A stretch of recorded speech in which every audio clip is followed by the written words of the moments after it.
Всем привет! Меня зовут Мария, и вы на моем канале о вязании. В этом видео я показываю подробно, как вязать вот такую футболку. Это мой первый мастер-класс, надеюсь, я ничего не упустила.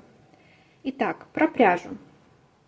Для вязания такой футболки мне понадобилось 120 грамм мериноса. Итоговый метраж у него 467 метров в 100 граммах. То есть изначально это было 1400 метров, я брала в 3 нити, поэтому 467. И для этой вот полоски я брала шелк Хасигава 335 метров в 100 граммах. Меринос я брала всего 200 грамм, а шелка 50 грамм. Шелка осталось немного совсем, а вот мериноса почти целый моток. Вы можете использовать и другую пряжу. Например, всю футболку можно из мериноса или из кашемира, но желательно гребенного. Он не так подсаживается. Вместо шелка можно, например, лен или хлопок. Главное попасть в плотность. Спицы я тут использовала 3 мм для основного полотна и 2 для резинок и кетлевки, вот этой ложной кетлевки. Размер футболки SM, мой обхват груди 88 сантиметров, рост 1,67 м. Ширина футболки в районе груди, вот тут, именно вот половинка вот эта, 45 сантиметров.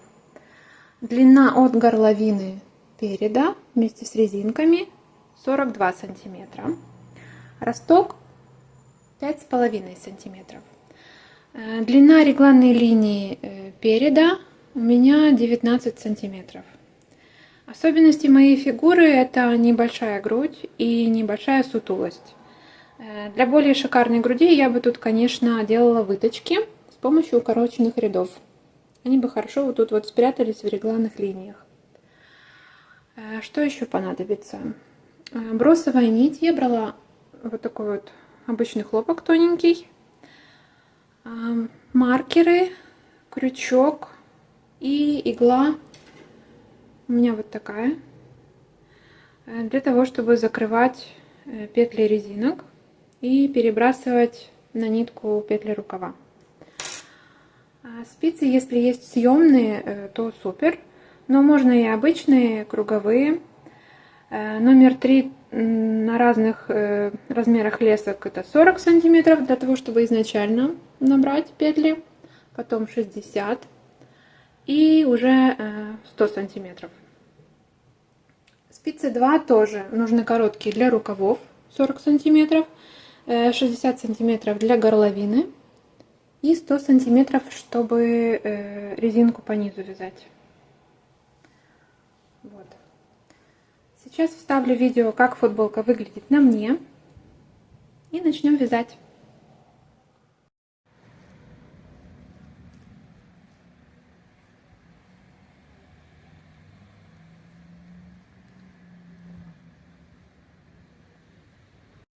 Значит, приступаем к вязанию. Вот такая вот у меня схема. Но для начала плотность. Значит, в 10 сантиметрах у меня 24,5 петли и 36 рядов.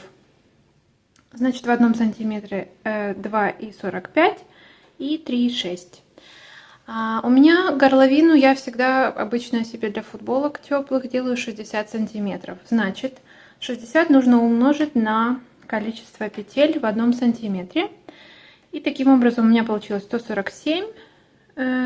Я округлила, чтобы число делилось на 4, чтобы потом можно было вязать резинкой 2 на 2, когда будет обработка горловины. Вот. Теперь по схеме. Значит, таким вот образом я распределила петли. И всего нужно набрать 148 петель. Берем самые короткие спицы. 3, у меня тройка. И берем меринос.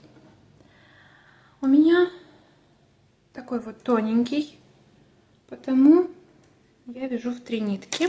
Каким образом? Методом петельки я вытягиваю ниточку Так, у меня тут серединка вывалилась.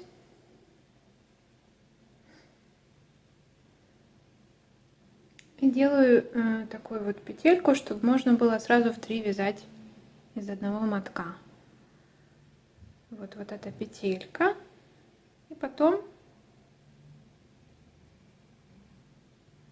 вот таким образом каждый раз делать 3. Ну, я думаю, многим известен этот способ.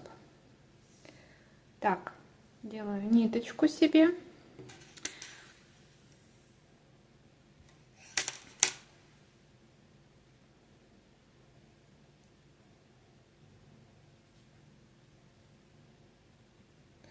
И набираю петли обычным классическим способом. Значит, нужно набрать 148.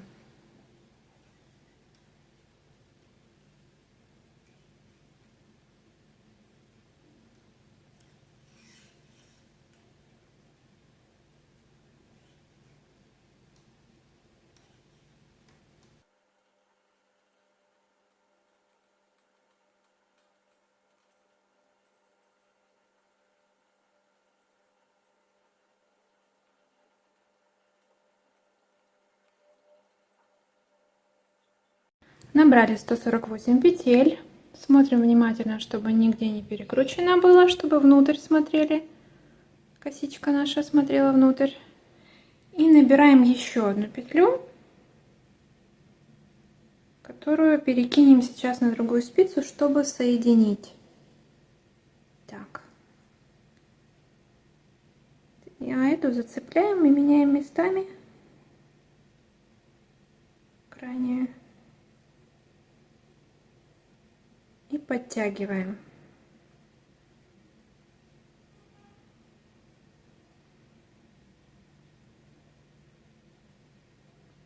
Так, есть. У меня получился длинный хвостик, нужно будет обрезать. И начинаем же в первом же лицевом ряду вязать регланные линии и расставлять маркеры. Так, маркеры. 8 маркеров по бокам от каждой регланной линии. Один красный вот здесь, где будет начало ряда.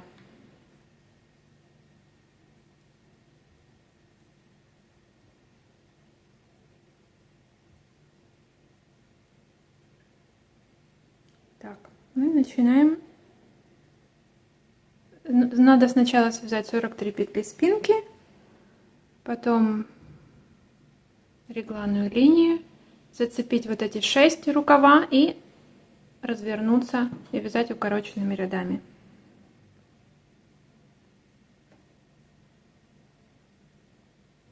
Так, я пока маркер сниму, потому что мне неудобно.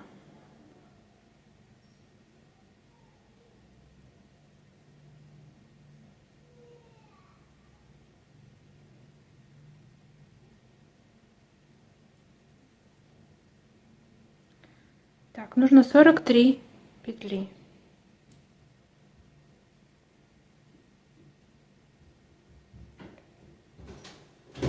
Вот эту хочу вывесить, вот эту.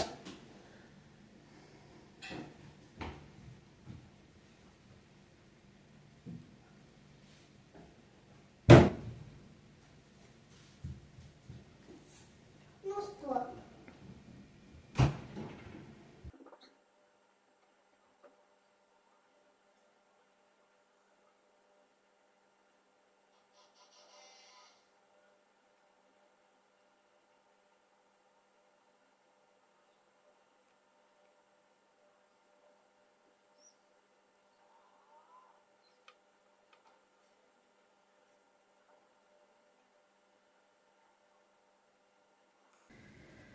Так, провязали 43 петли. Делаем накид. Я буду провязывать накиды в следующем ряду скрещенными. Поэтому они должны быть симметричными от регланных линий.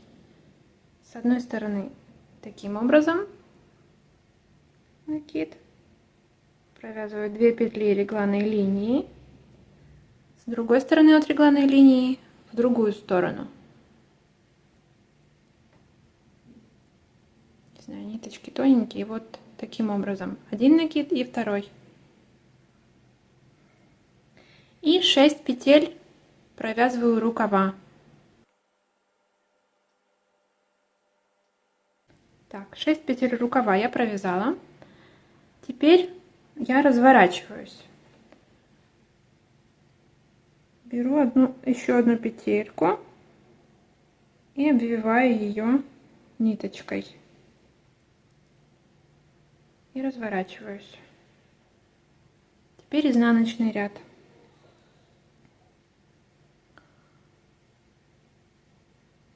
Вяжем вот до сюда. Так, значит, я всегда отмечаю короты. Этот я провязала. Теперь следующий этот.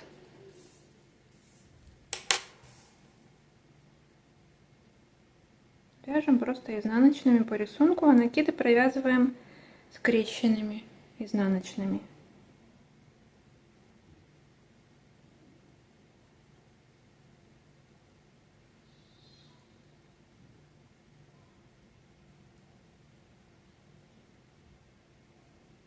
Так, вот наш накид.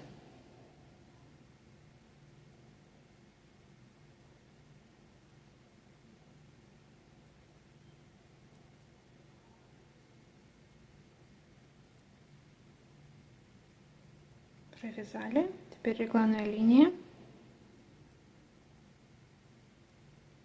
И еще один накид.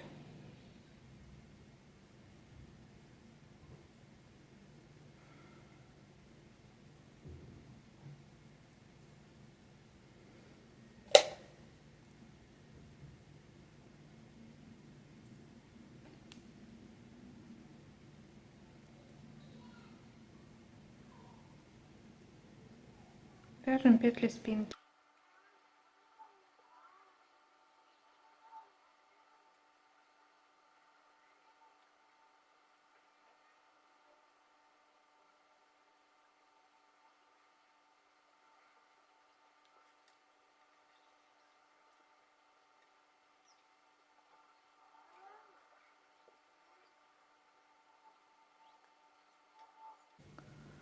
Итак, довязали мы петли спинки. Теперь 2 петли регланной линии. Раз, два, и 6 петель второго рукава.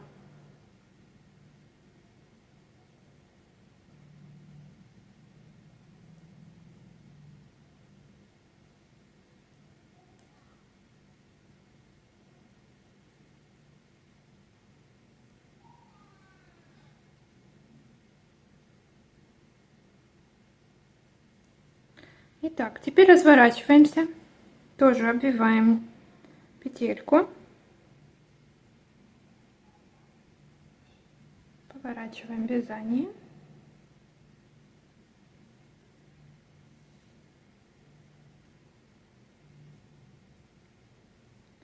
и вяжем лицевой ряд, в котором у нас накиды. Так, 6 петель рукава.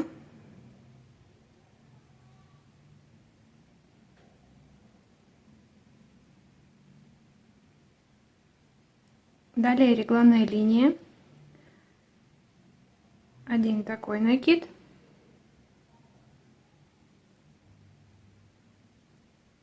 и второй вот такой, чтобы они были симметричны. И дальше вяжем до следующей регланной линии.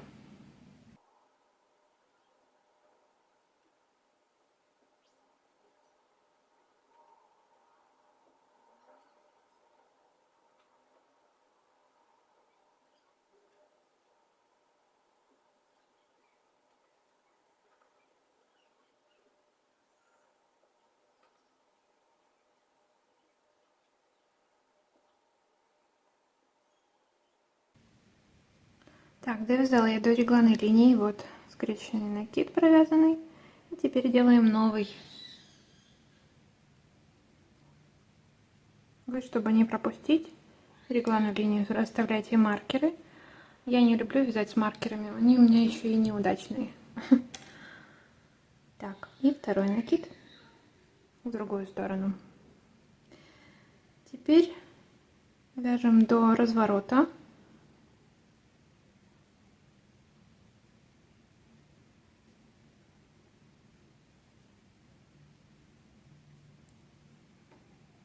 Вот наша петелька. Нет, вот следующая. Вот. За которую мы зацепляли ниточку, чтобы развернуться в укороченных рядах. Нужно ее вот так поддеть, накинуть на спицу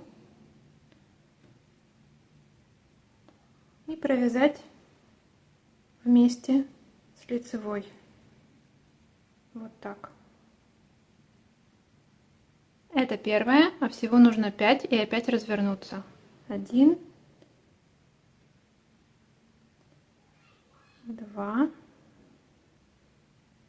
3, 4, 5. И опять разворачиваемся. Берем петельку, обвиваем ее и поворачиваем.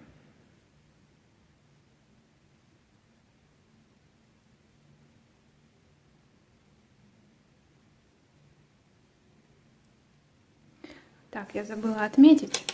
Значит, эти 6 провязали и вот эти 5.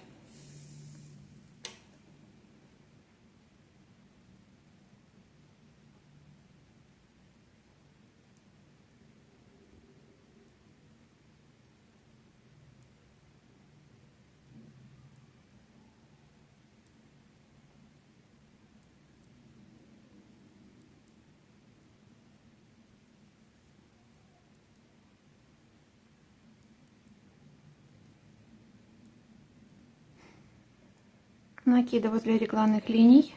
Так, провязываем изнаночными скрещенными.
Так, провязали накиды регланной линии. Теперь вяжем до разворота.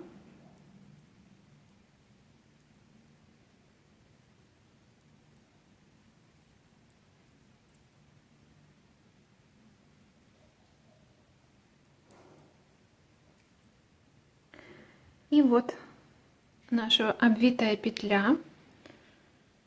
Закидываем на спицу и провязываем вместе с изнаночной.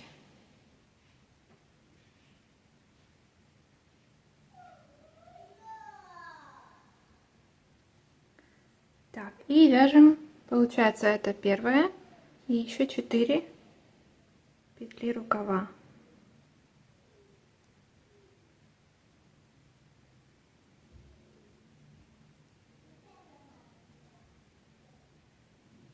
Четыре. И опять разворачиваемся. Выбиваем изнаночную петельку.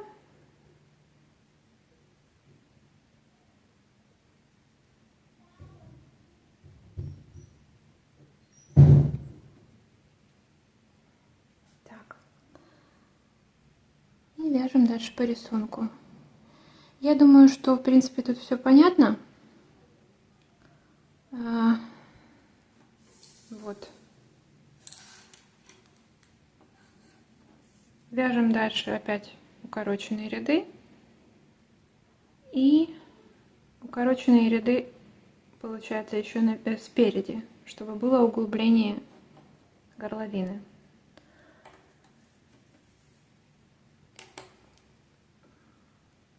Давайте я еще немножко провяжу до следующего укорота.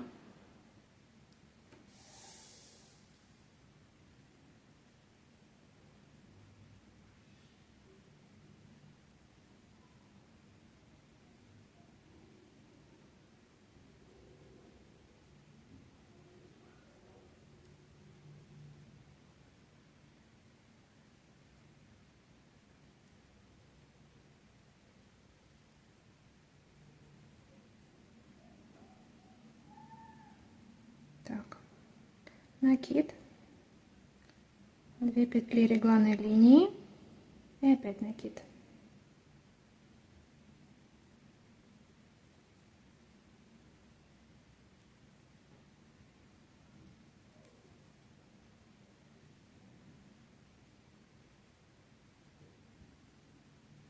Вот так они должны выглядеть симметрично. Один в эту сторону смотрит, другой в другую.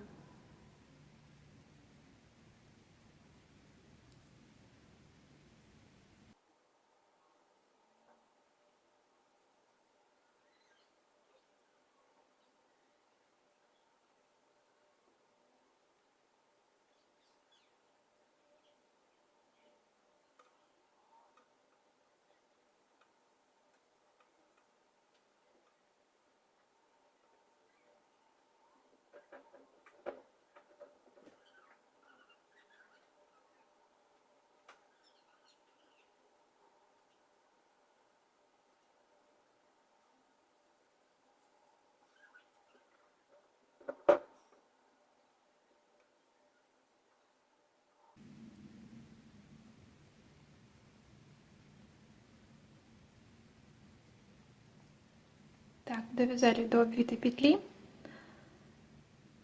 Надеваем ее на спицу и провязываем вместе с лицевой.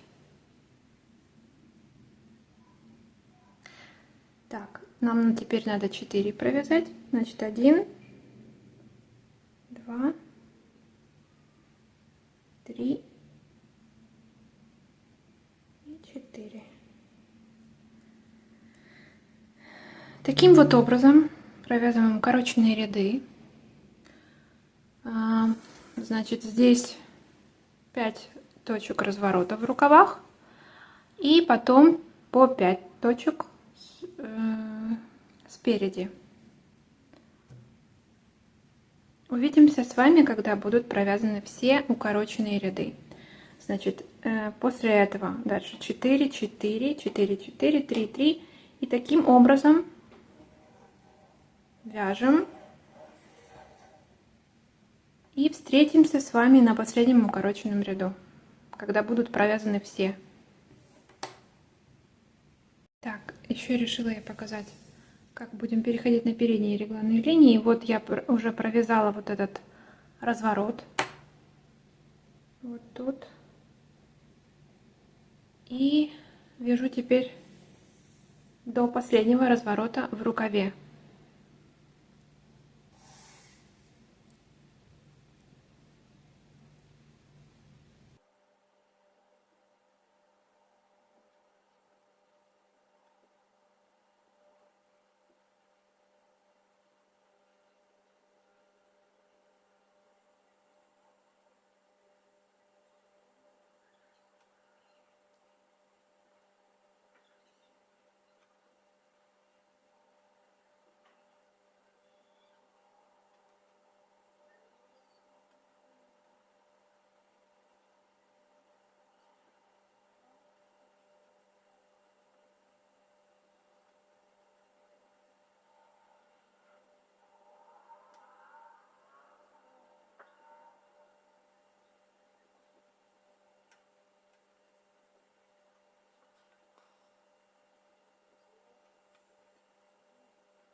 Довязали до обвитой петли. Одеваем ее на спицу. Провязываем 2 вместе изнаночной.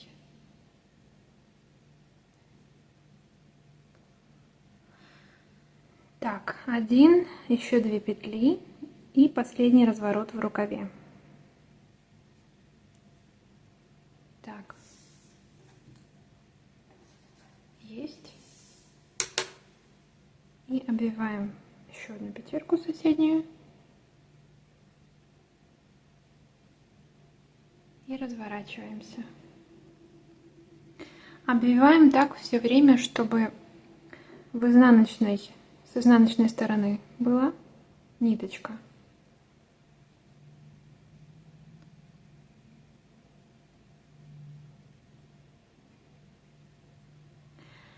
Следующий укороченный уже у нас будет вот здесь. Вот этот. 2 после регланной линии. 2 петли. Давайте довяжем до него.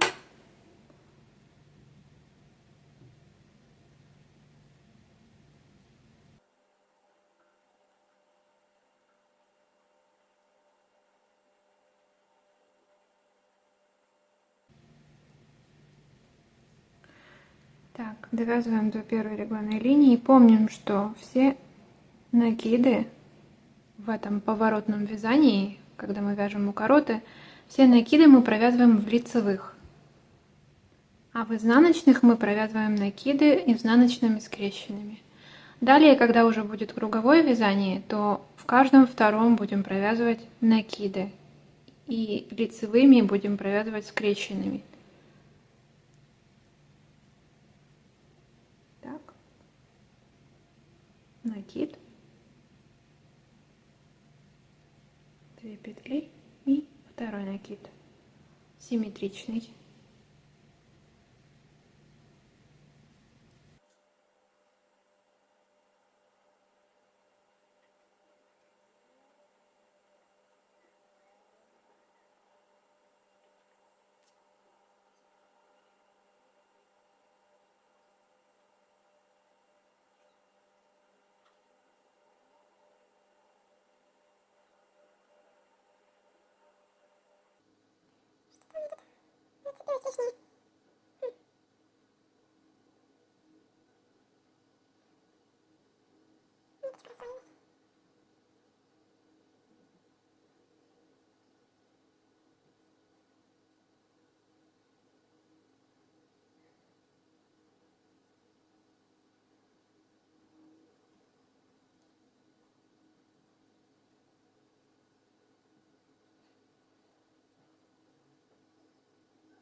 Итак, далее обвитая петля, но эта петля у нас уже пойдет в регланную линию.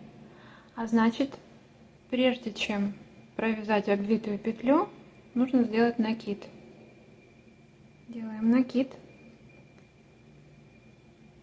одеваем петельку на петельку и провязываем вместе. Так, 1, 2. Это регланная линия переда. Провязываем второй накид. И дальше захватываем 2 петельки переда и разворачиваемся.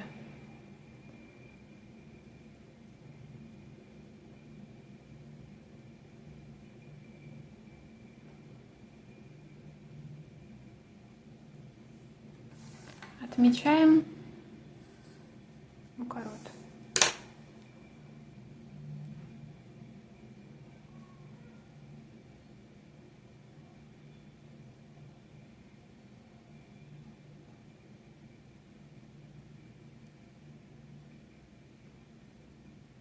Ну, тут уже все понятно, в принципе.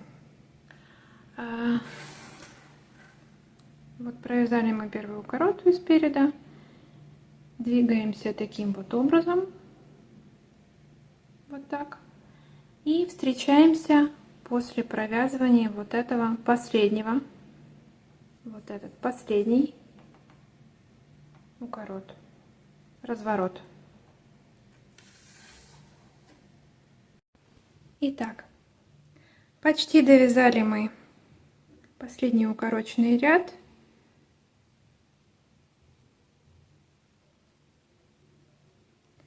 Значит, 1, 2,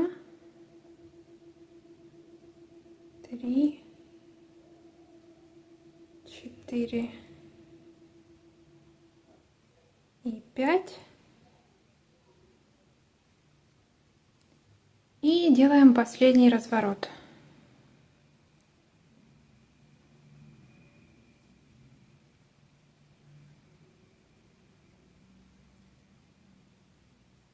Вот. Значит, вот этот разворот последний у нас. Все, его обвели. И далее двигаемся вот до сюда. А отсюда уже будем простыми круговыми рядами.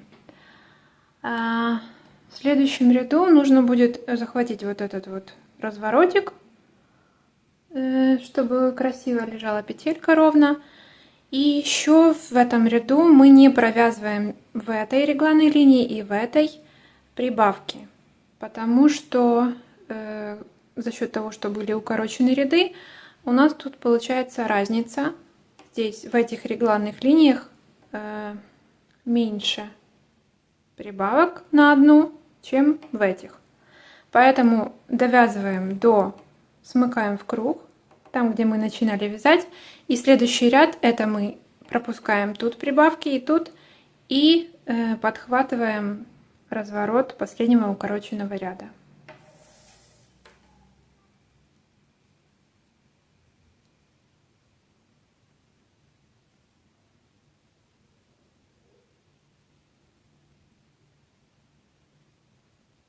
Ах, да, я забыла сказать, что я перешла в какой-то момент пересняла на спицы побольше, подлиннее, потому что на этих уже было неудобно вязать. Это приблизительно 60 сантиметров спицы.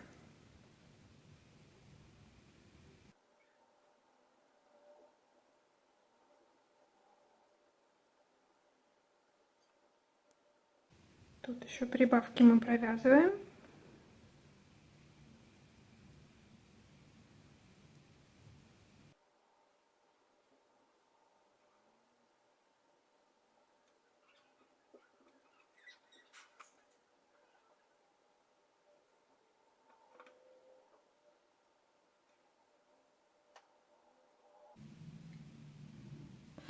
И здесь провязываем прибавки.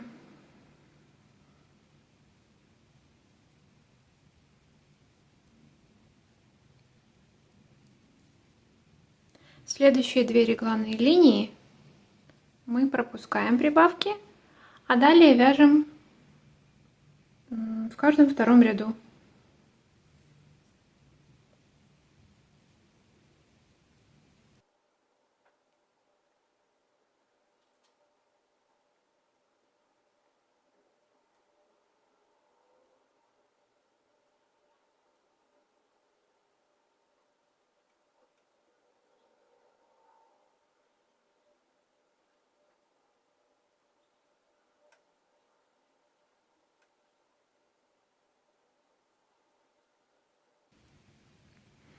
Так, вот наша регланная линия, но здесь один раз мы пропускаем прибавки.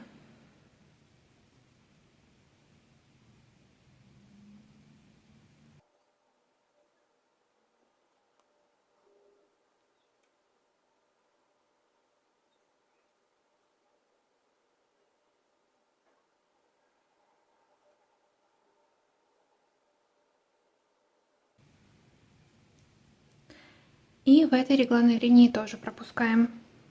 В следующем ряду уже будем делать прибавки во всех регланных линиях.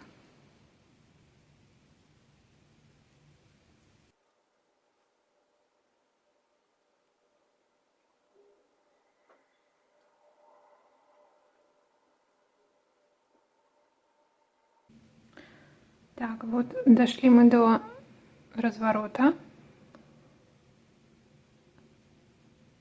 Провязываем его вместе с лицевой.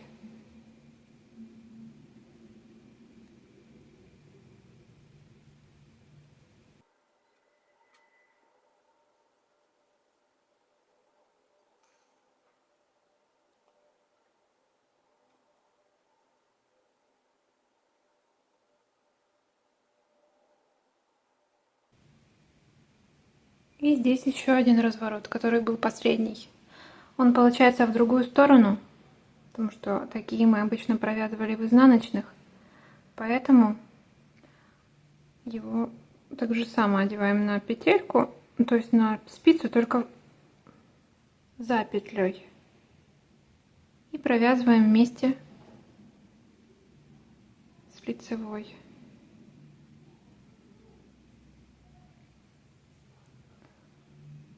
Вот. А далее вяжем по кругу уже без нюансов. Значит, тут провязываются накиды и здесь. И дальше вяжем просто по кругу. Минутку.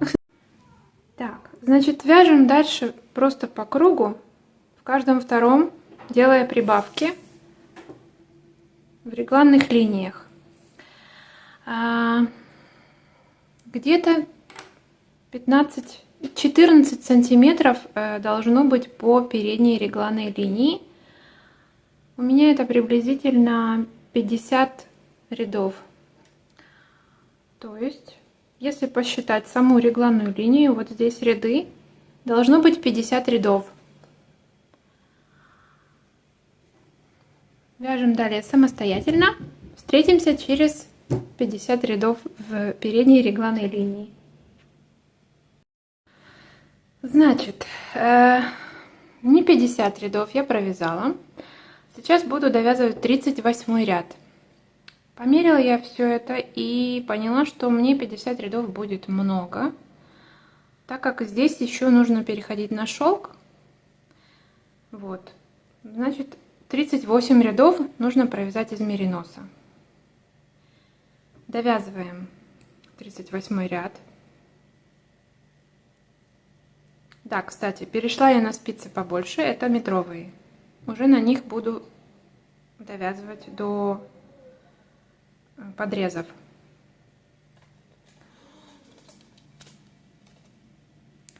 Довязываем 38 ряд.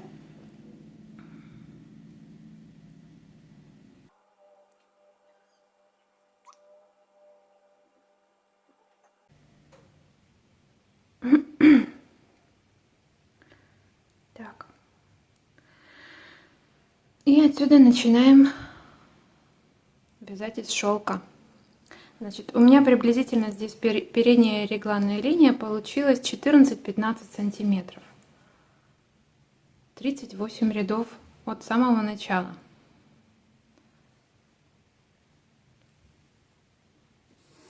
Вот шелк, я его уже перемотала в 2 ниточки. И будем начинать с него вязать.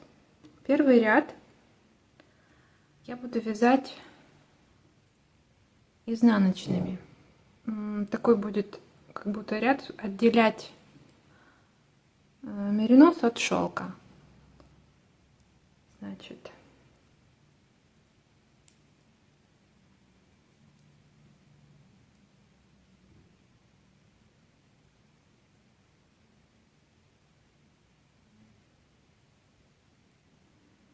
давайте тут я провяжу еще мериносом, потому что неудобно.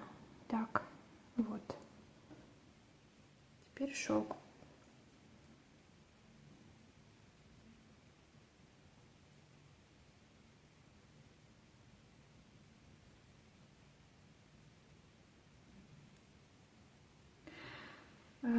Ниточку мериноса можно будет обрезать, потому что дальше у нас до подрезов шелк, и после подрезов тоже какое-то расстояние шелком провяжем. Потом уже перейдем опять на меринос.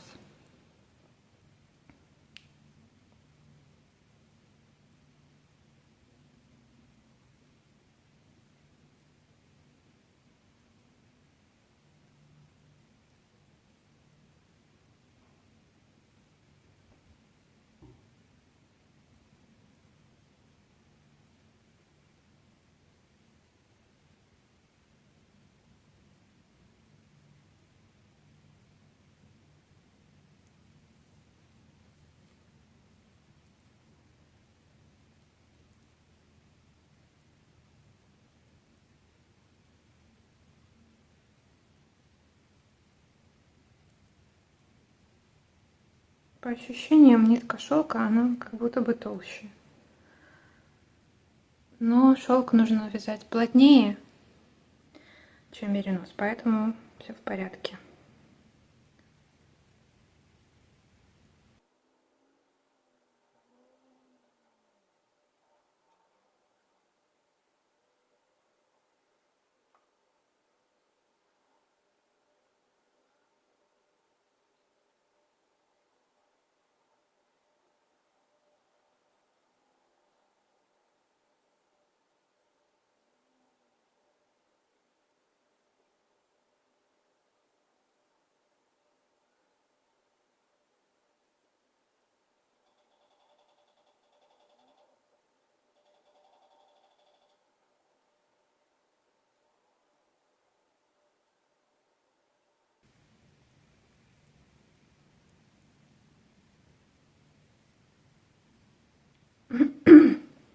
Дошли мы тут до накида.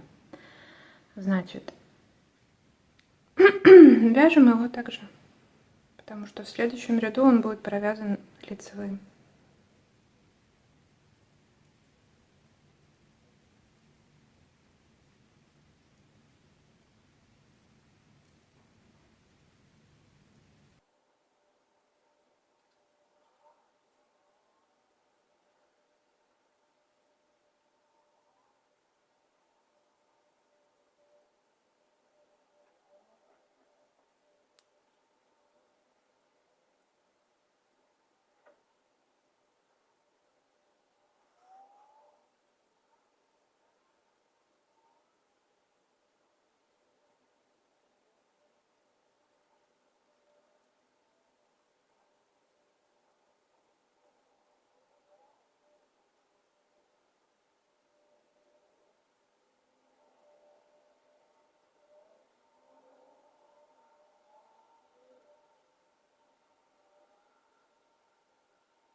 Итак, довязали ряд изнаночными. И теперь вяжем лицевыми. И далее будем вязать лицевыми, так же, как мы вязали и из мериноса.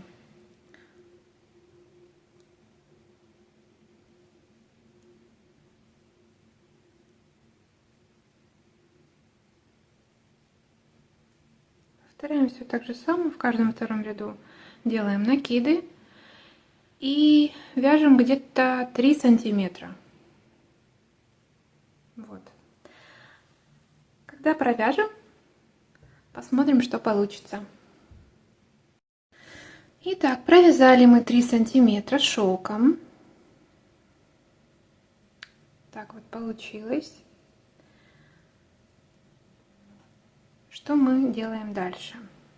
Дальше нужно разделить на рукава и на тело наше вязание.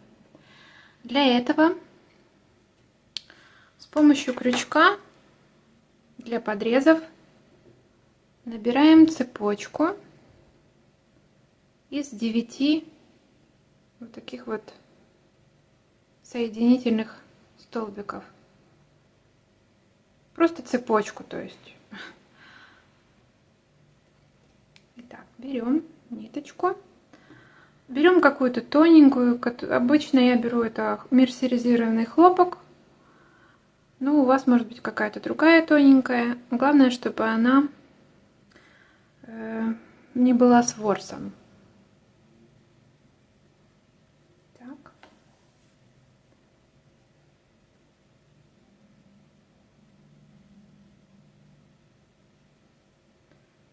Два, три, 4, 5, 6, 7, 8, 9.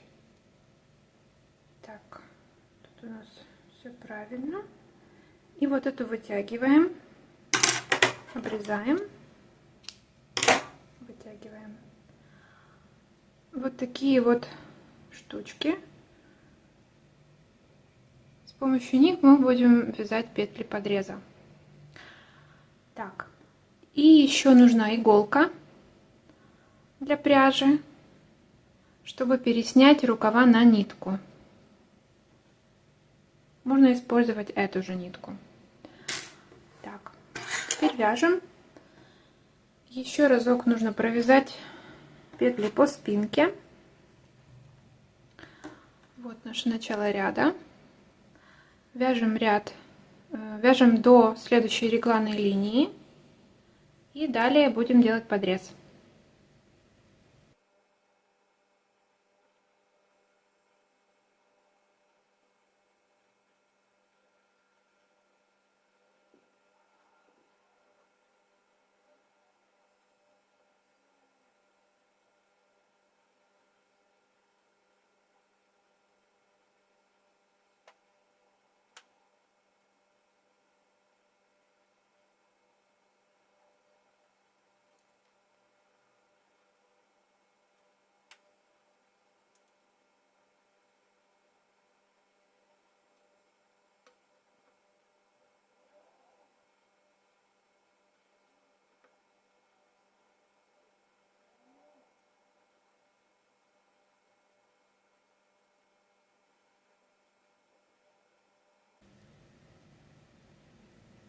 Дошли мы до регланной линии.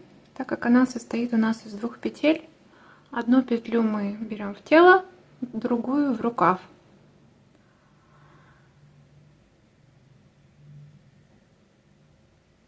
Так. И так. Все, теперь делаем подрез. Значит, но перед тем, как делать подрез, нужно снять петли рукава на нитку. Для этого мы берем ниточку и иголочку.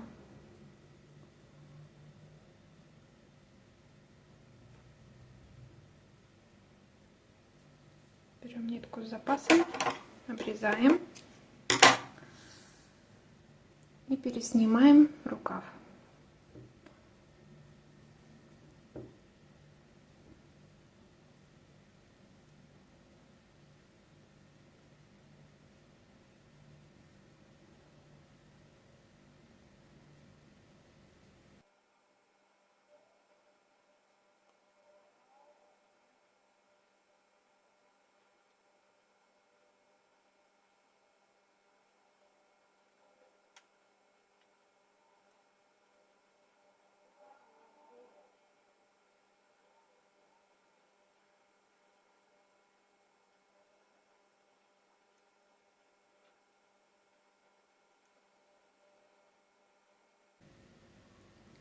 Вот наша регланная линия. Следующая. Берем одну петельку из этой регланной линии в рукав, а вторую оставляем в тело. Так, все. Вытягиваем ниточку.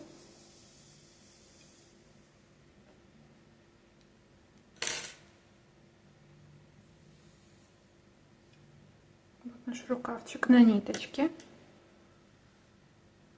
Потом мы эти ниточки завяжем. А теперь делаем подрез.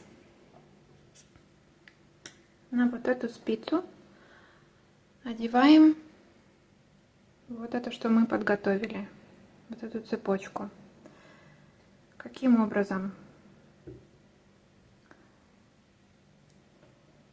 Так, чтобы мне было удобно. Берем вот эти вот перемычки нижние. Не саму цепочку, а вот эти перемычки. 9 штучек мы одеваем на спицу.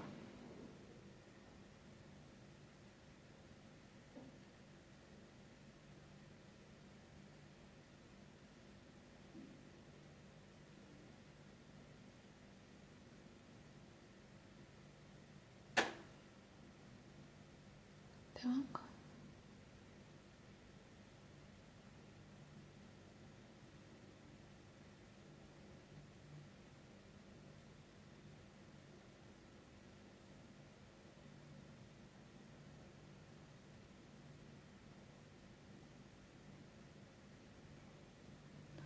Так, есть. Теперь считаем. Так, 9 петелек. А здесь косичка. И берем, вяжем.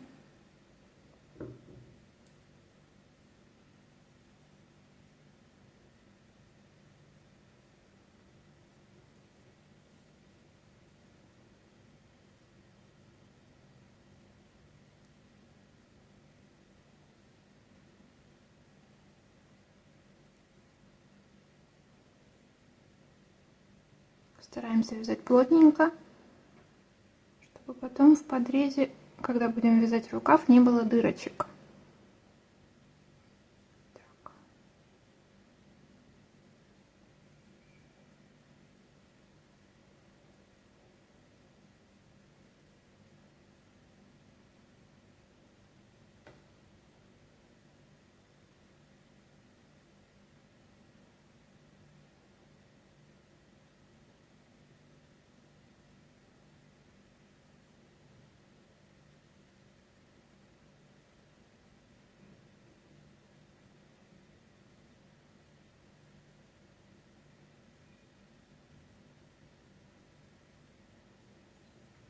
Есть.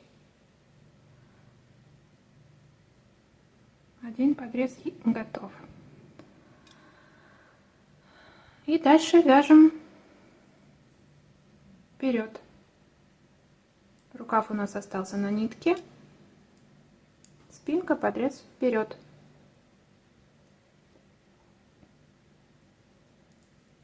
Здесь у нас одна петля регланной линии, накид. И вяжем так до следующей регланной линии.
Дошли мы до регланной линии.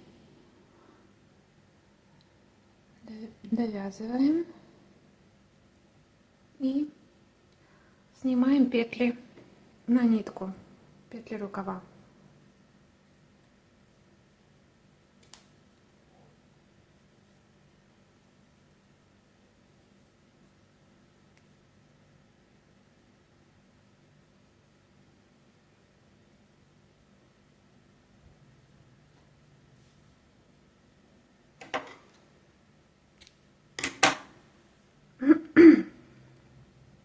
Так, я не буду это снимать. Увидимся там, где буду вязать подрез. То есть делать подрез. Итак, сняла я петли второго рукава на нитку. И буду вязать второй подрез.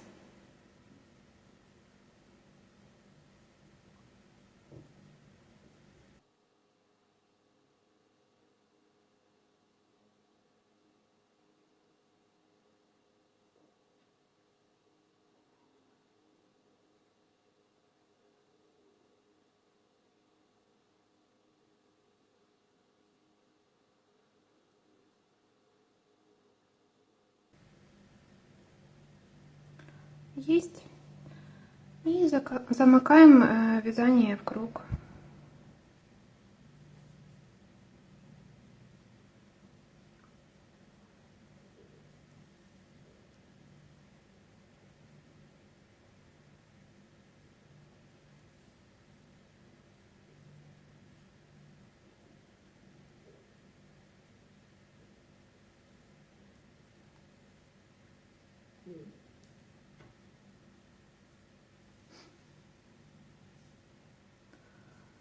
Вот. Теперь мы вяжем тело отдельно. Значит, провяжем здесь еще 10 рядов шелком, а там посмотрим. Вяжем просто, уже никаких регланных линий не нужно вязать. Просто по прямой, расслабленное вязание, 10 рядов. Итак, провязала я 10 рядов от подреза. Осталось у меня почти 20 грамм шелка. Думаю, мне этого должно хватить на рукава. Что я делаю дальше? Буду вязать дальше мериносом. Один ряд, как и здесь, провяжу изнаночными, а дальше лицевыми. И по бокам буду делать прибавки.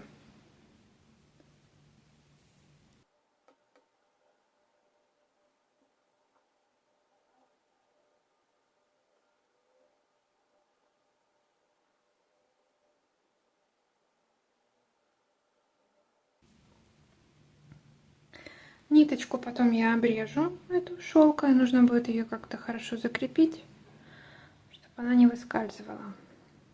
Значит, один ряд изнаночными и дальше лицевой гладью. Чуть позже покажу, что получилось.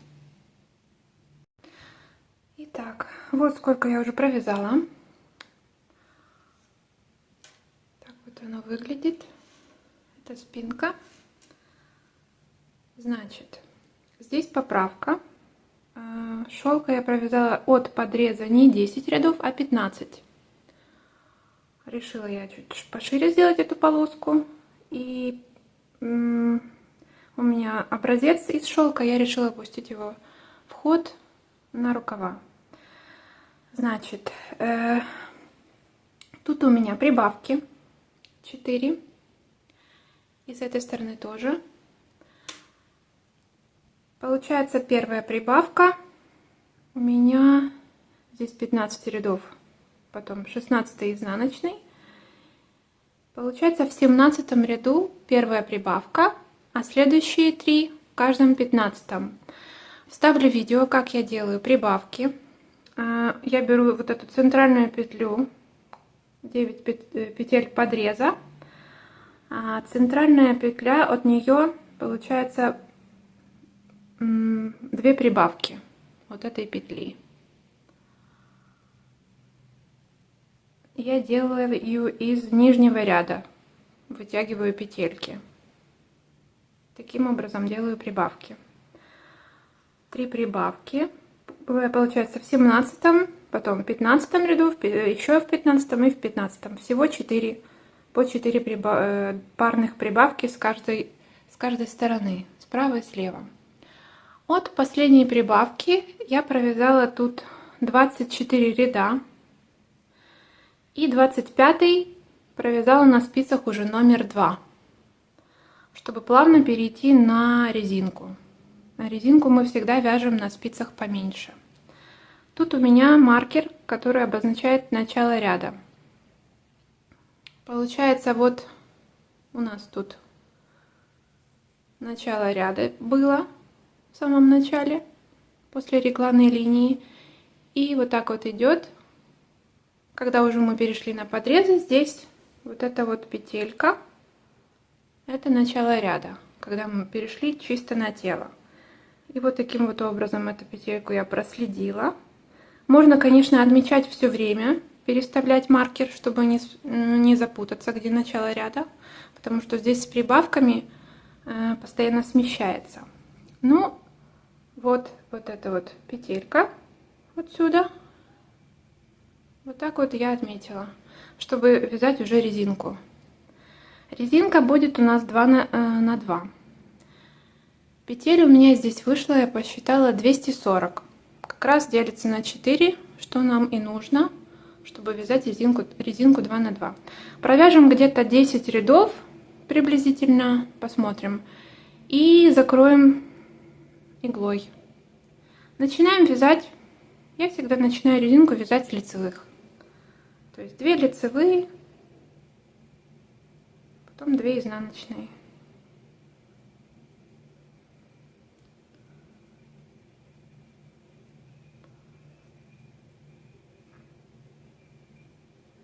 И таким образом двигаемся. Если у вас вдруг не совпало количество петель с моими, то есть там не 240, а там больше чуть-чуть или меньше, можно всегда сделать убавки. Но так смотреть, чтобы они были там по сторонам, чтобы не вместе там пару прибавок, а чтобы их растянуть на всю ширину вязания. И таким образом сделать нужное количество петель, которое делится на 4. Вяжем резинку. Далее самостоятельно. И чуть позже посмотрим, что получилось. Так, провязала я резинку. 10 рядов резинки. И теперь нужно оставить ниточку, чтобы она была чуть больше 3 длин всего вязания. То есть берем вот так вот примерно и отмеряем по спицам 3 раза. Я уже отмерила.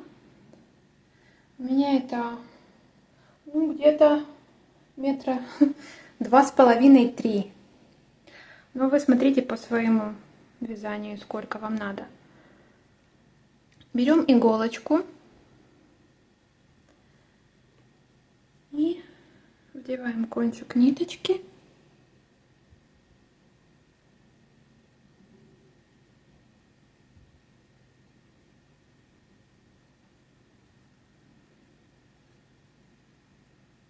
Так.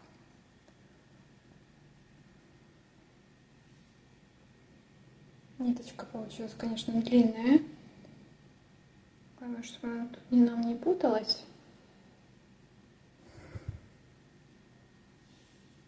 Так, как мы будем зашивать край иглой? У нас тут вроде как 2 на 2, поэтому одна петелька у нас будет иногда в воздухе. Начинаем мы с лицевой. Одну лицевую.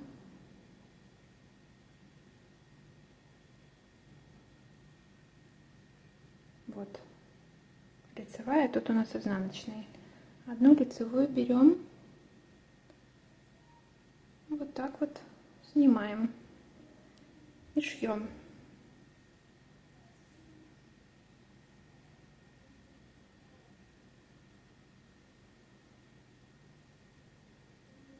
Так.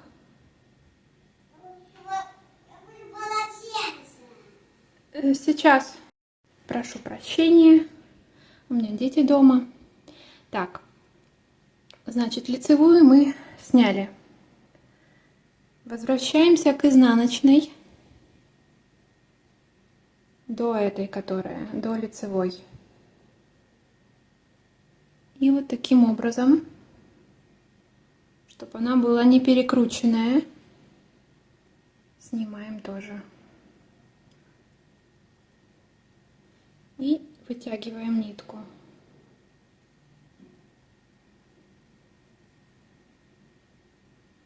Так, что мы делаем дальше?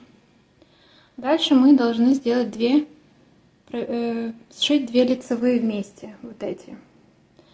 Нужно не потерять ту лицевую, которая, так подтягиваем эту ниточку, которая у нас на иголке, и находим эту петельку, которую мы шили.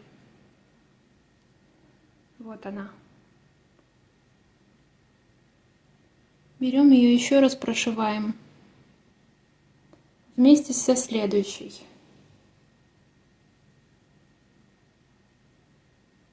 Растягиваем нитку.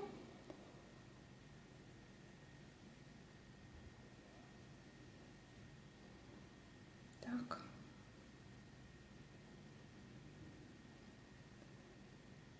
Есть.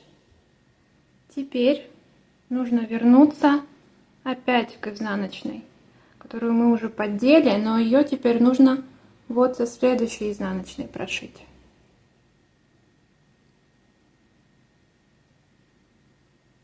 Теперь нужно ее найти. Наверное, на рукаве было бы проще показать, чем на этом, на низе. Так, нужно найти. Опять берем эту ниточку, подтягиваем.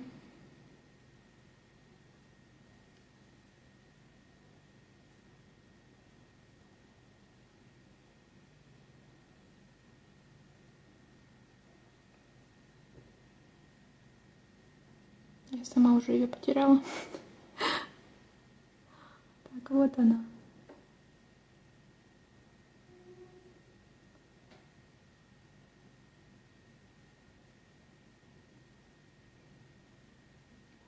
Вот она.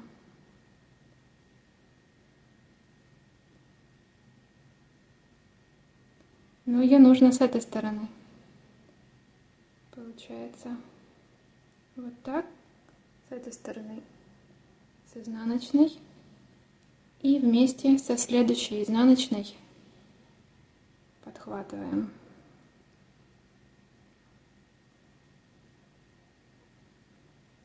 Эта спица нам мешает. Так, вот еще раз. Изнаночная, которая вторую мы прошивали. Мы шьем ее теперь со следующей изнаночной. То есть перескакиваем вот эти две лицевые.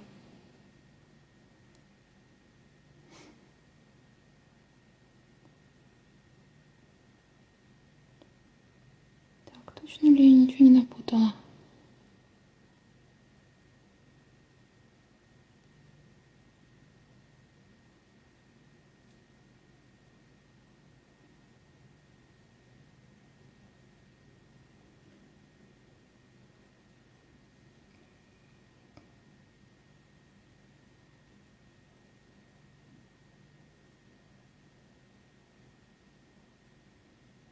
Эта нитка нам мешает.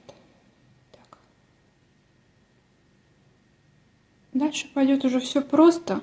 Тут на начале просто непонятно. То есть 2 лицевых мы вместе сшили.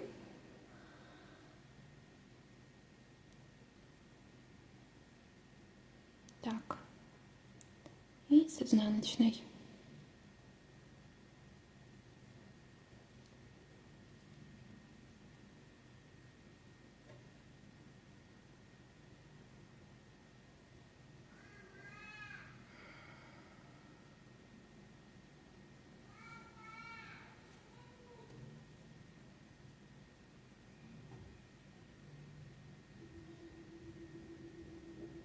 Так.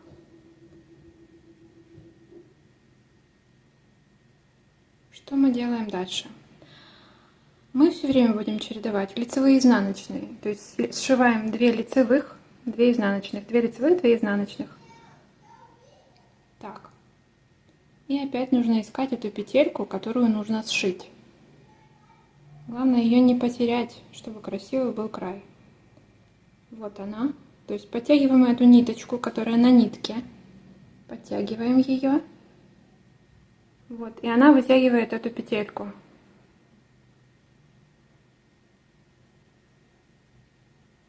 И вот ее нам нужно сшить с вот этой вот лицевой. Получается, тут у нас изнаночная осталась. Ее можно или перекинуть на время на спицу, или просто на некоторое время оставить. Если это не шелк, то она, в принципе, не должна распуститься. Так, берем, поддеваем лицевую следующую. Раз. И одеваем назад на спицу нашу изнаночную. Можно вот так на иголку еще. Вот. И сшиваем опять лицевые.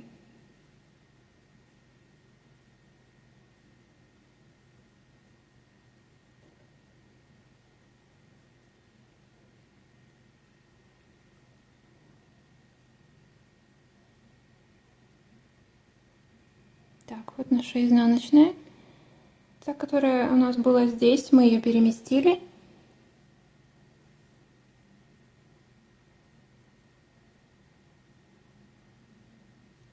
Теперь мы сшиваем 2 изнаночные. То есть мы возвращаемся опять в ту, которую уже прошивали, которая соседняя вот этой, которую мы перемещали. Нужно ее найти.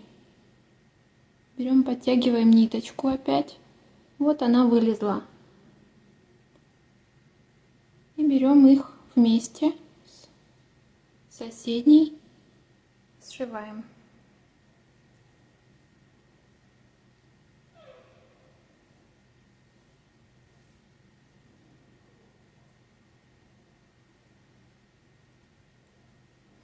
Так. Дальше опять лицевые.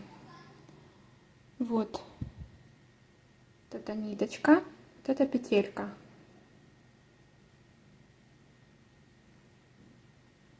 Сшиваем лицевые.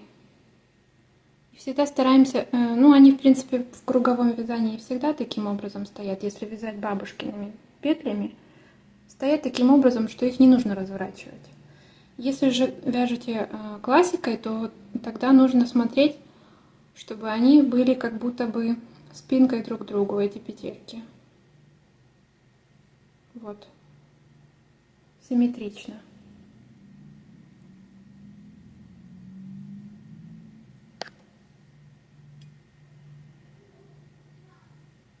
Так.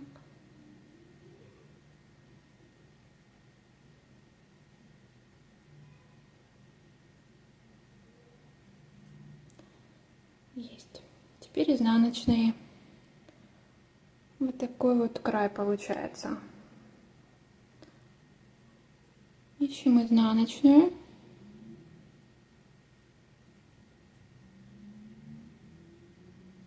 Вот ниточку мы вытягиваем, и вытягивается петелька. Вот она. Берем ее, поддеваем. И вместе с следующей изнаночной, которая на спице. Так, вот это можно затянуть, чтобы не мешало.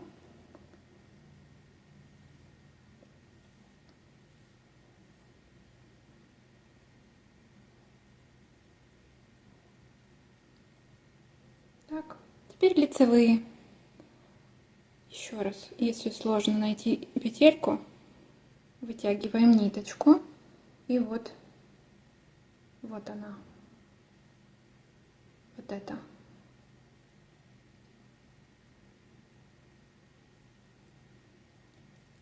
И здесь у нас изнаночная, мы ее на время скидываем. Так.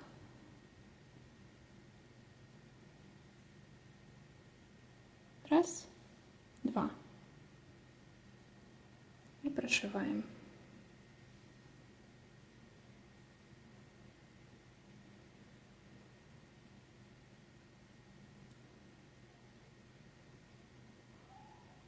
Теперь изнаночные.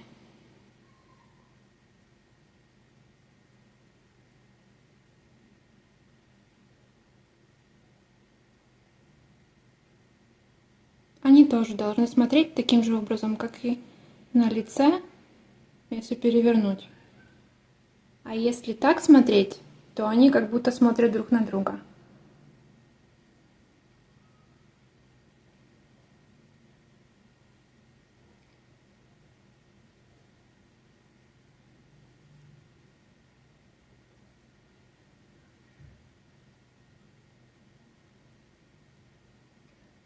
Вот такой вот край у нас получается. Давайте еще немножко прошью. Теперь лицевые.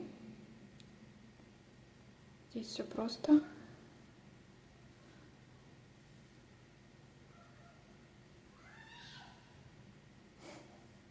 Так. Теперь изнаночные. Ищем изнаночную. Вот прошили лицевые. Теперь изнаночные.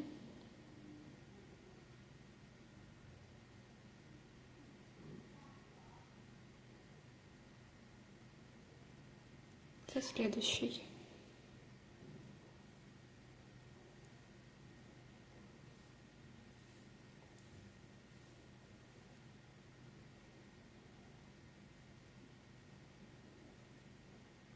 Теперь лицевые, но нужно будет изнаночную переснять. Так.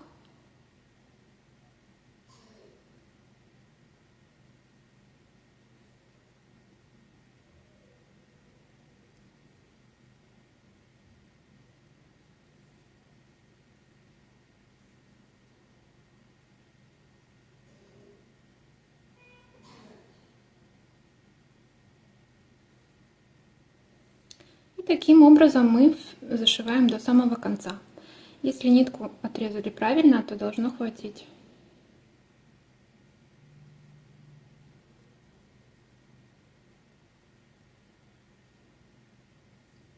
Вот. Так, закрыла я все петли иглой по низу. Вот такая вот резиночка. И приступаем к рукавам. Берем наш рукавчик и короткие спицы номер 3.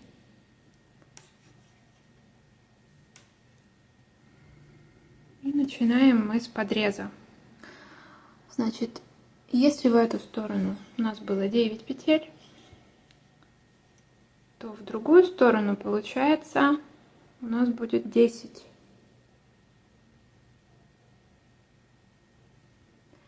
А значит, нужно разделить по 5. Вот первая, вторая, третья, четвертая, пятая, шестая, седьмая, восьмая, девятая и 10-я петелька.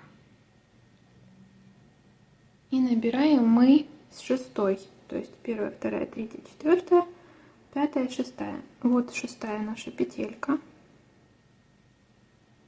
Это будет начало ряда.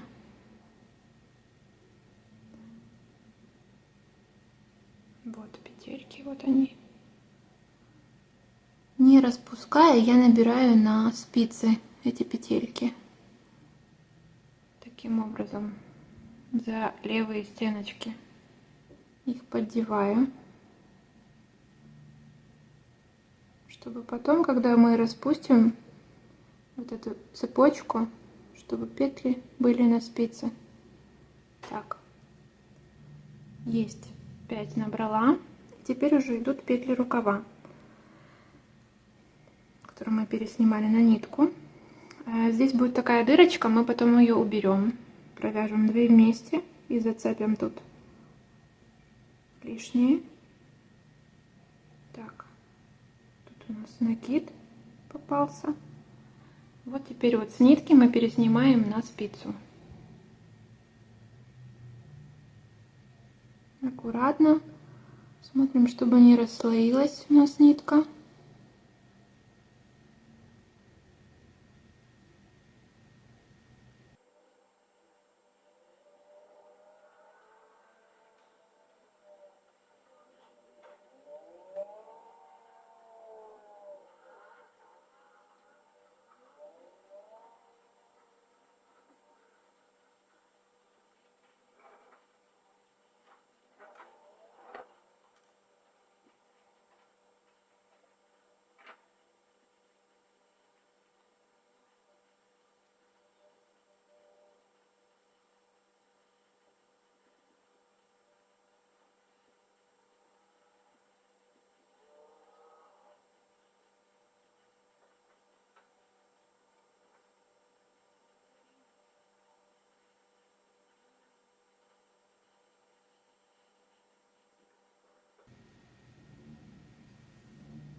И остались петли подреза тут добрать.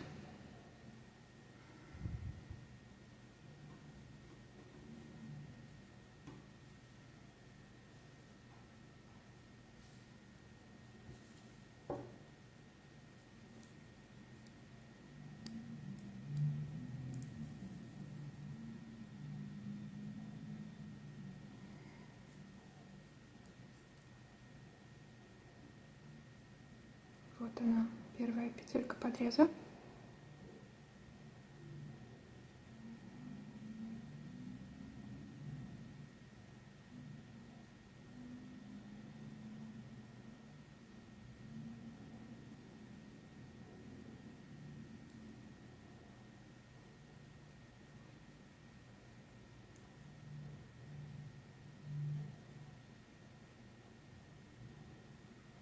Вот. 5. Набрали на спицы, и теперь можно вот это все снимать.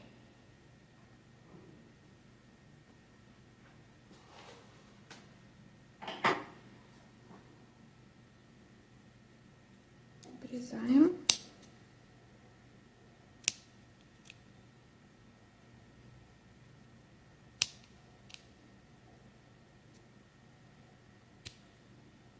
Узелочки обрезали.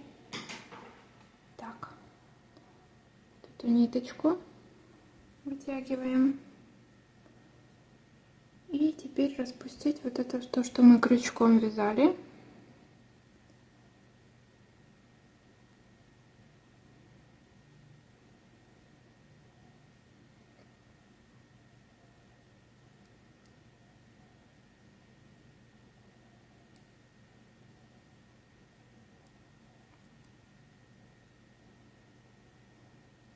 Что-то у меня тут запуталось.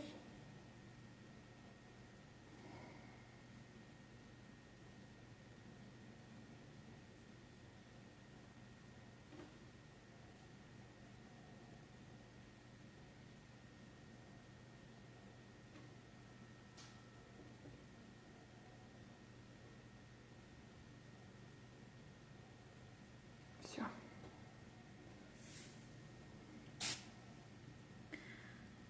Ну вот. И теперь можно вязать уже рукавчик. Берем шелк.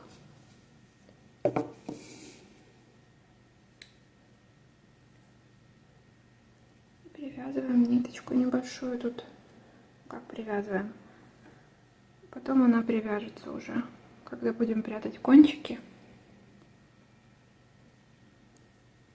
Сейчас первый ряд получается серединка подреза.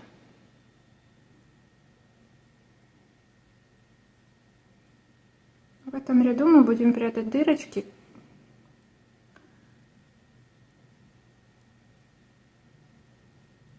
Итак, тут провязываем. И тут у нас такая дырка получается. Мы возьмем какую-то ниточку, которая у нас все стянет.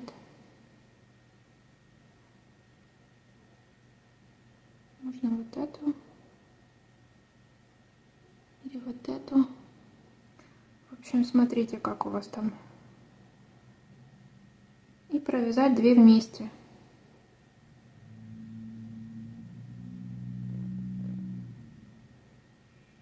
Лучше, конечно, скрещенный.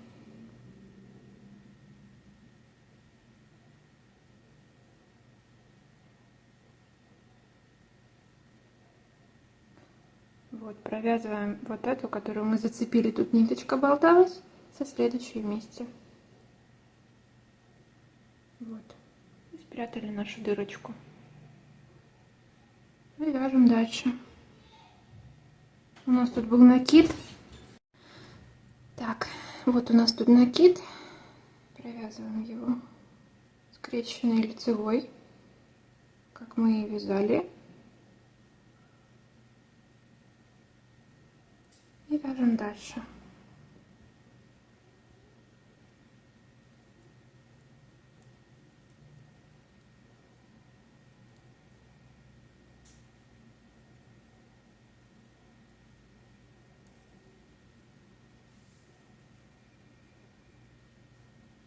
Всего нужно будет провязать тут 15 рядов шелком,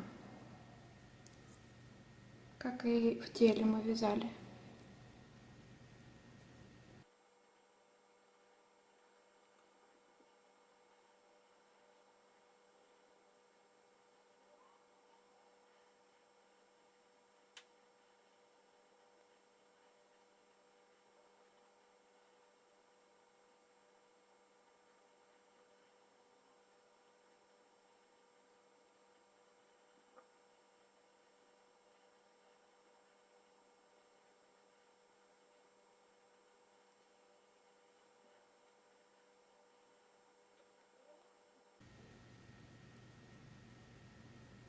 Опять накид.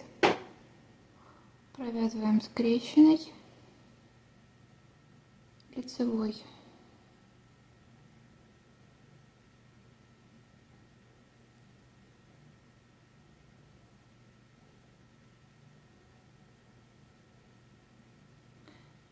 Здесь у нас тоже дырочку надо спрятать. Провяжем вместе эту и вот так.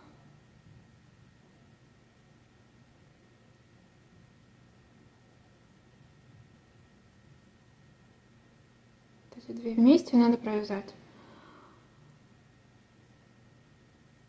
Эту мы перекрестим. Вот так. Две вместе. Вот. И спрятали дырочку. И еще 5 петель подреза.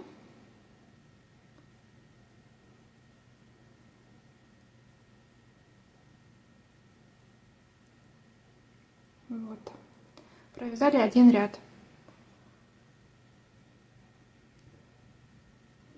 Здесь желательно поставить маркер, где у нас начало ряда и вообще петли все ряды подреза, то есть рукава. Тут петли подреза, а тут уже рукава. Вот. Вяжем так 5 рядов. И в 6-м будем делать парные убавки.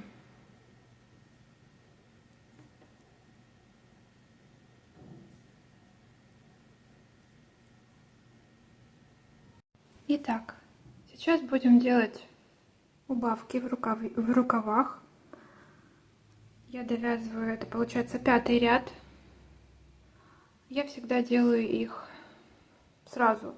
Вяжу и с одной стороны, и с другой. Получается, одна убавка у меня будет в 5-м ряду, а другая в 6-м.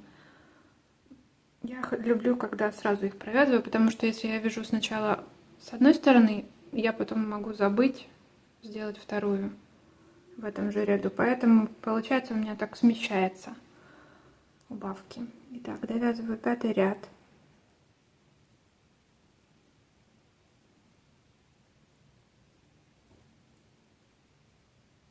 Вот эта вот петелька, вот такая вот кривая, это начало ряда у нас было. Получается, 2 петельки я оставляю центральных вот этих. И из боковых петелек делаю убавки.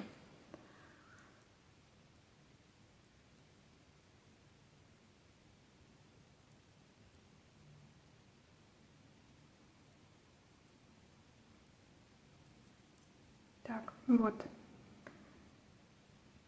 Получается, вот эти 2 петельки мне нужно провязать вместе, я их разворачиваю и провязываю вместе. Потом 2 петельки центральных провязываю и еще одну убавку делаю симметрично. Вот так получается. Тут 2 вместе и тут 2 вместе. И таких убавок нужно будет в рукаве 3. Получается, в следующем 6-м еще 2 убавки, а потом уже в мериносе. Значит, шелку нужно провязать 15 рядов. Получается 2 убавки в шелке. Потом берем меринос, вяжем ряд изнаночными. И далее уже просто лицевыми. И одну убавку нужно будет в мериносе тоже сделать. Мериноса я провяжу 5 рядов, потом один ряд перейду на спицы номер 2, провяжу лицевыми, и далее уже буду вязать резинку 2 на 2, 10 рядов резинки. И покажу опять, как закрывать петли иглой. Итак, довязала я резиночку рукавчика, 10 рядов резинки провязала. Здесь после изнаночного ряда 5 рядов мериноса на тройке, вот такие коротенькие спицы, сороковки, номер 3, потом перешла один ряд, провязала на двойке и начала резинку 10 рядов. Теперь нужно зашить край иглой. Оставляем хвостик чуть больше метра, для рукава хватит, и будем зашивать край. Берем иголку.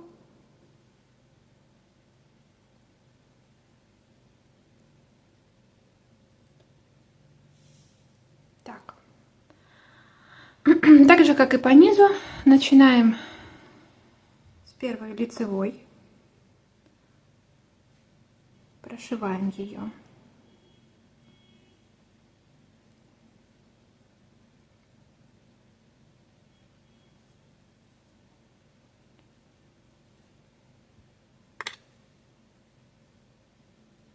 Так. И нужно вернуться назад к изнаночной, чтобы ее тоже зацепить.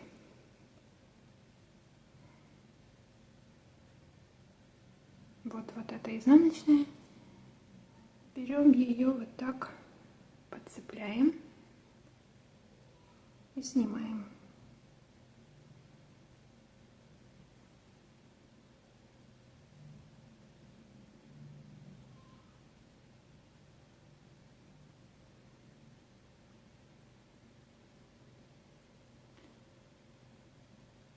Теперь возвращаемся в эту же лицевую первую.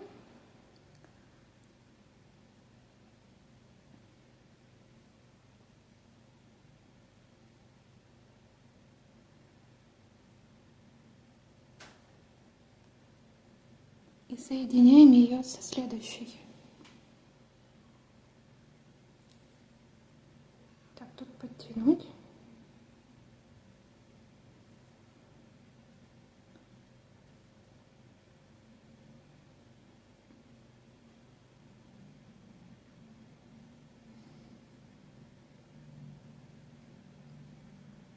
Так. И опять возвращаемся к изнаночной. Вот к вот этой. И ее нужно сшить со следующей изнаночной. Берем ее.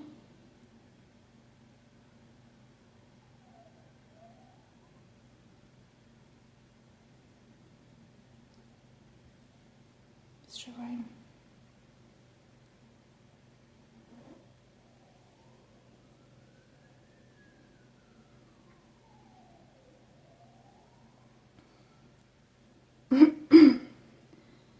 Так. Теперь нужно сшить лицевые и перескочить вот эту изнаночную. Берем вот эту вот лицевую. Если потеряли, то подтягиваем ниточку, которая на иголке. Вот эта ниточка. И вот сразу петельку видно. Так, подцепляем следующую лицевую. А изнаночную нужно назад будет на спицу одеть. Так, сшиваем.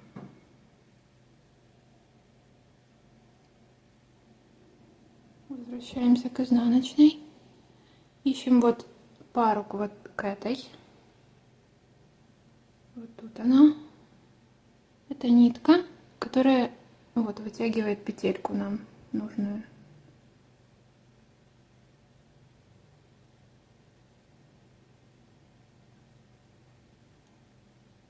Подтягиваем сшиваем.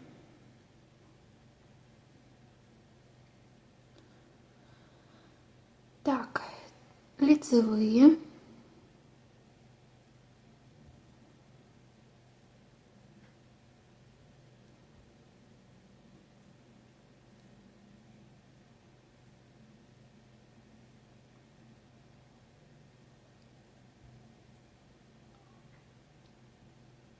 Возвращаемся к изнаночной, ищем ее, подтягиваем ниточку, и вот эта петелька. Вот так вставляем иголочку.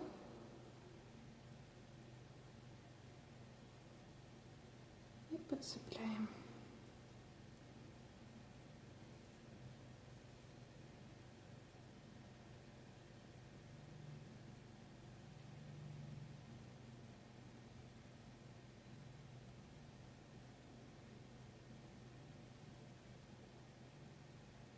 Так, ищем лицевую, она потерялась.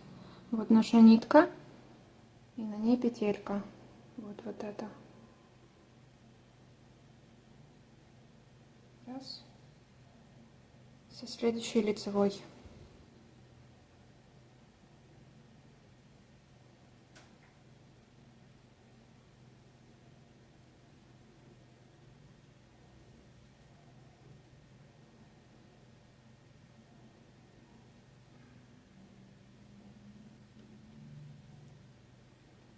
Теперь изнаночную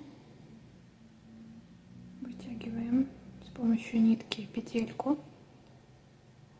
Вот она.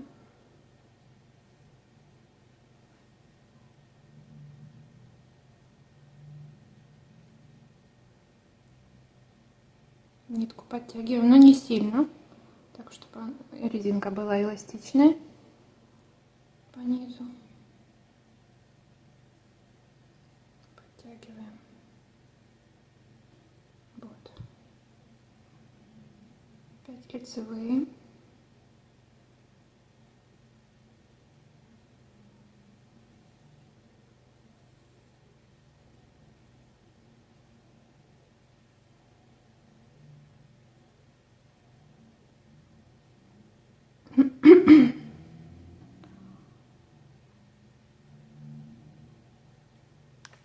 Так.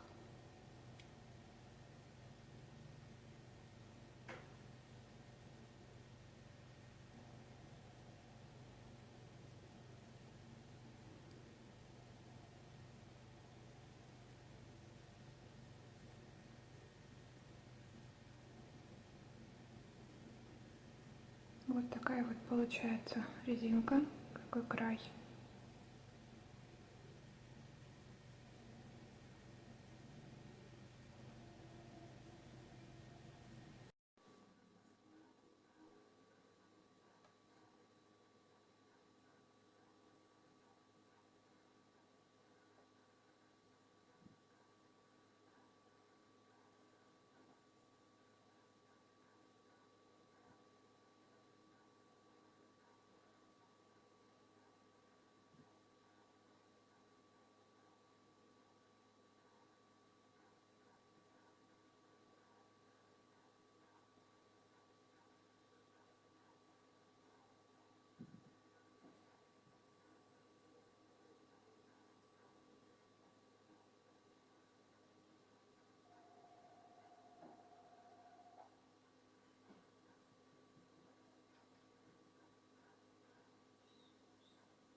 Подцепили последнюю петельку.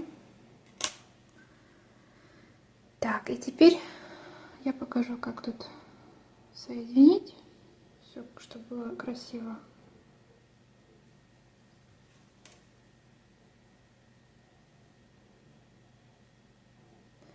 Мы далее двигаемся таким же образом, как мы сшивали петельки, то есть это были сейчас изнаночные, Берем опять те же лицевые. Вот. И лицевую со следующей лицевой сшивается. Находим ее. Вот она. Сшиваем. Так, а теперь изнаночные.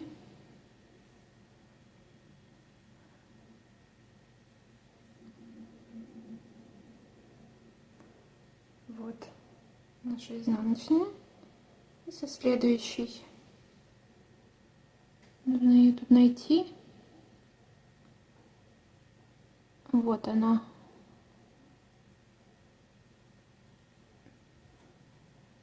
Вот.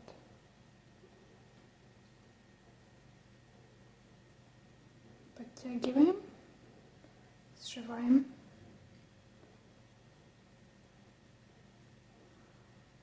Вот. И прячем нашу ниточку вот сюда. Можно иголочку, иголочкой, можно крючком.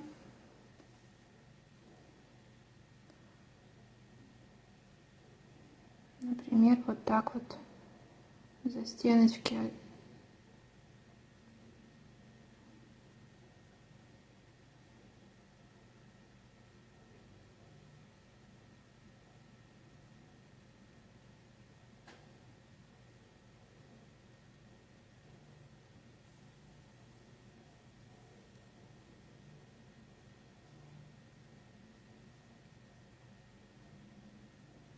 Можно потом еще спрятать тут в петельках.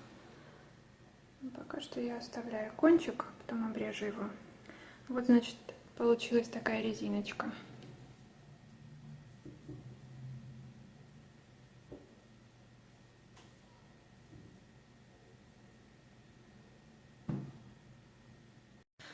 Итак, готово у меня уже 2 рукава. Вот такие вот резиночки получились. Что хотела еще сказать. У меня здесь не совсем совпало количество, поэтому вот здесь была у меня убавка, чтобы резиночка получилась 2 на 2. То есть одна петелька у меня была лишняя, и я сделала убавку. Если, например, не хватает одной, можно сделать прибавку. Или вот как я убавку. Чтобы тут в резиночке все равно не видно будет. Оно так вот складывается. Вот. Все, осталось нам только сделать обработку горловины. Я буду делать ложную кетлевку и потом резинку. Берем спицы 2 миллиметра, 60 сантиметров как раз для горловины. И поднимаем петли из наборного края вот отсюда, где у нас было начало ряда. Берем ниточку мериноса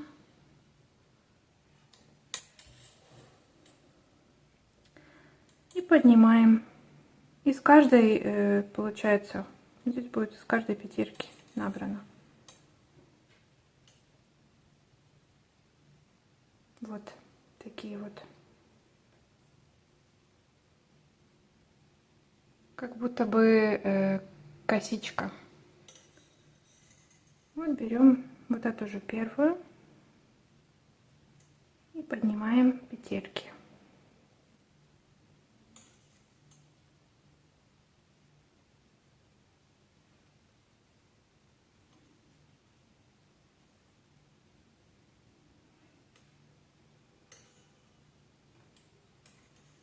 Давайте я ближе покажу.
Здесь у нас попадаются наши развороты, вот обвитые петельки.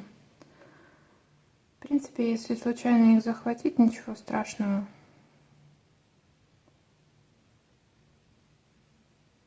Все равно будет не видно.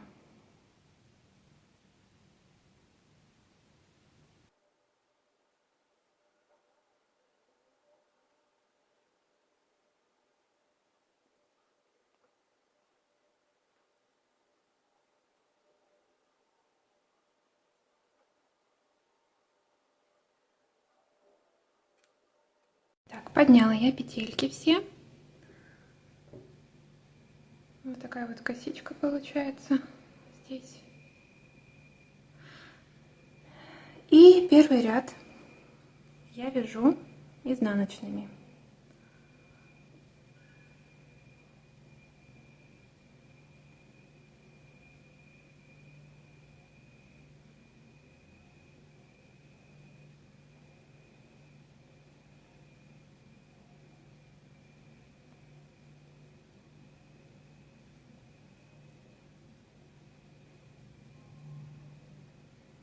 Потом из этих изнаночных мы будем удваивать количество петель и будем вязать полой резинкой.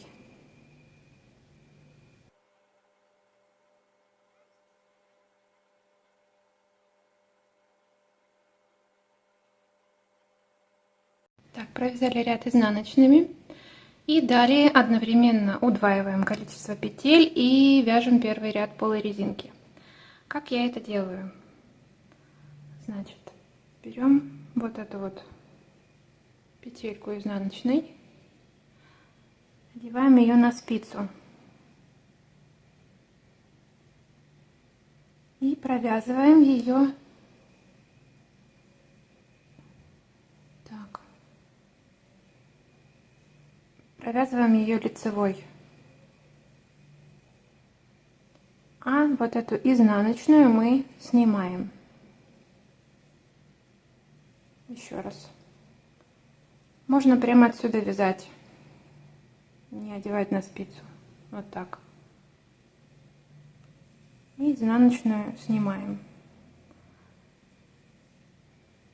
И таким образом первый ряд у нас лицевые. Провязываются, изнаночные снимаются. Следующий ряд будет наоборот. Будем изнаночные провязывать, а лицевые снимать.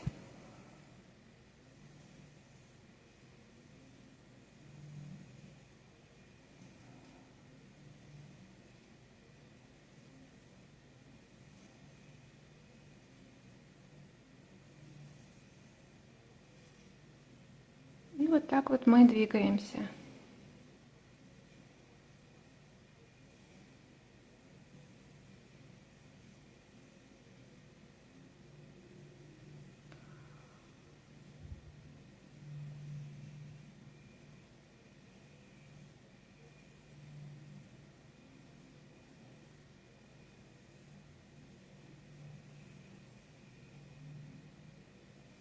Лицевую провязываем, изнаночную снимаем. Лицевую провязываем, изнаночную снимаем.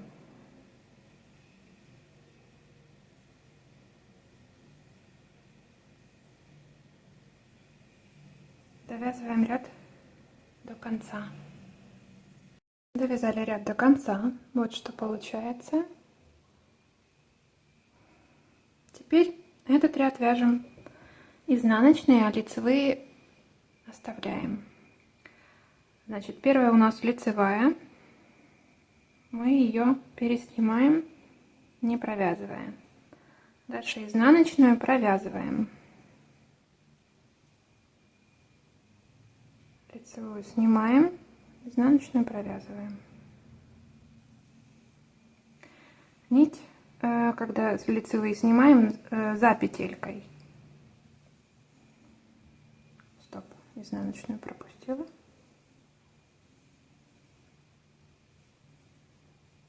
Так, тут нужно смотреть внимательно, чтобы не сбиться.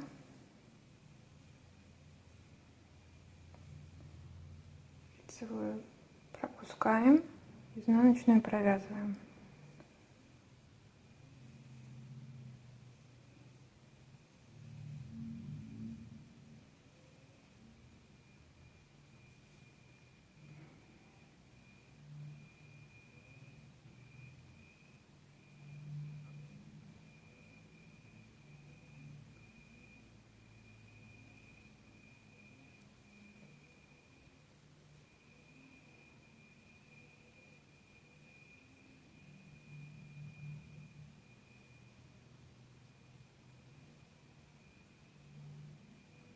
Всего у нас будет 4 ряда полой резинки.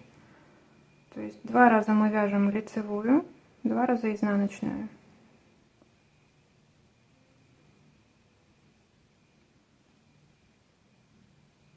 В этом ряду вяжем изнаночную, в следующем будет лицевая.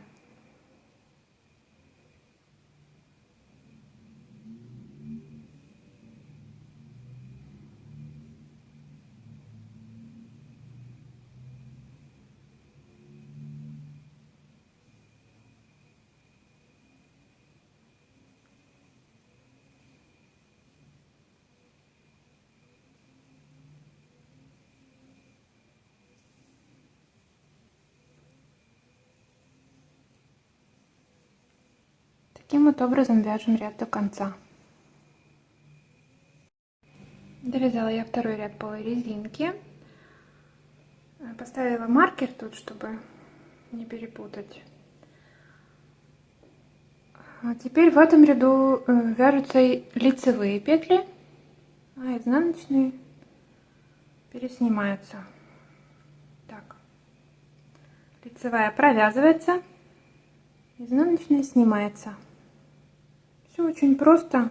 Повторяем действия предыдущих 2 рядов. Лицевая провязывается, изнаночная снимается. Нить перед работой.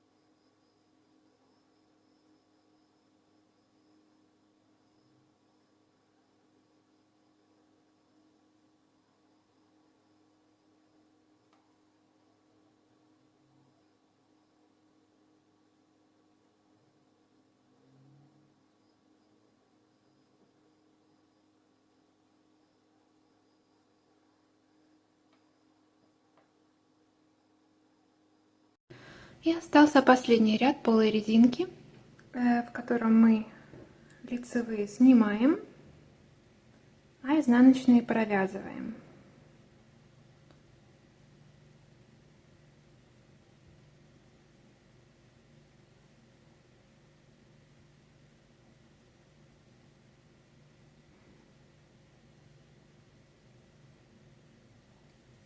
В следующем ряду будем сокращать количество петель вдвое, чтобы вязать уже просто резинкой 2 на 2.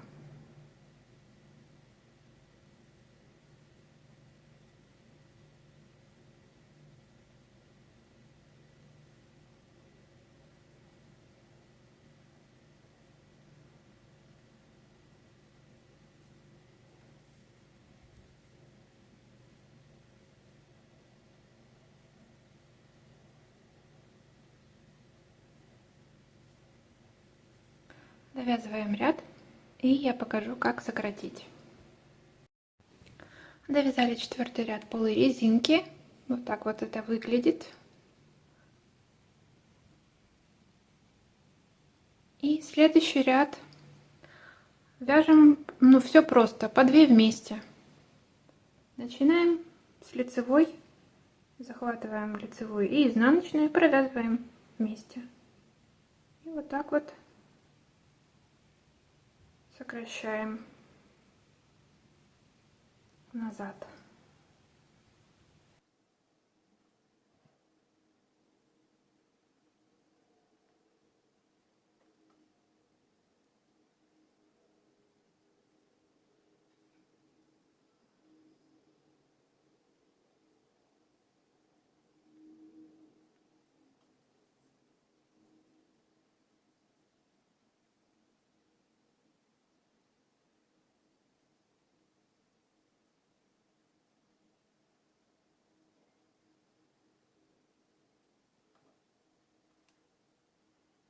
Ну вот, наша ложная кетлевка готова. Провязали мы тут по 2 вместе все.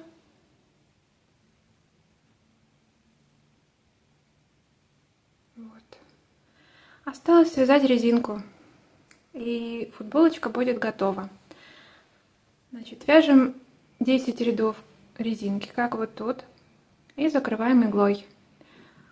Останется спрятать кончики и постирать. И все. Начинаем вязать резинку.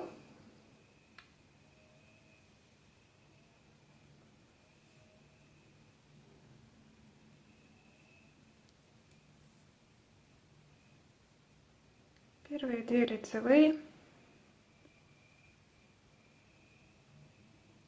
И таким образом 2 на 2 резинка. 2 лицевых, 2 изнаночных.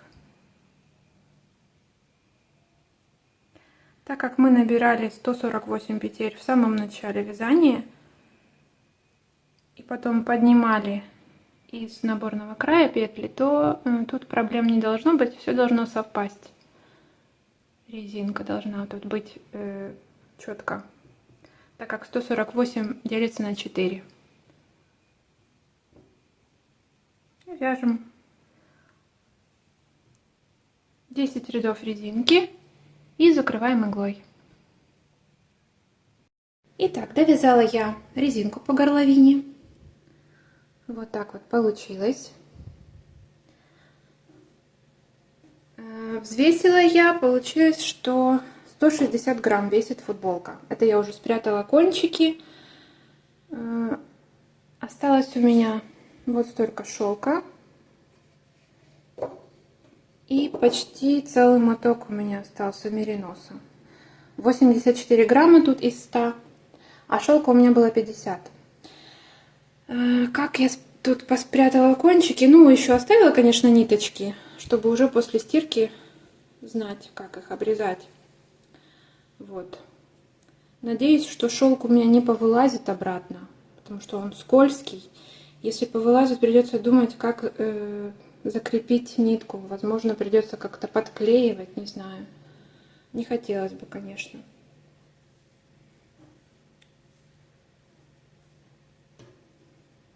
Вот. Ну, а так осталось только постирать и высушить. И будет все готово.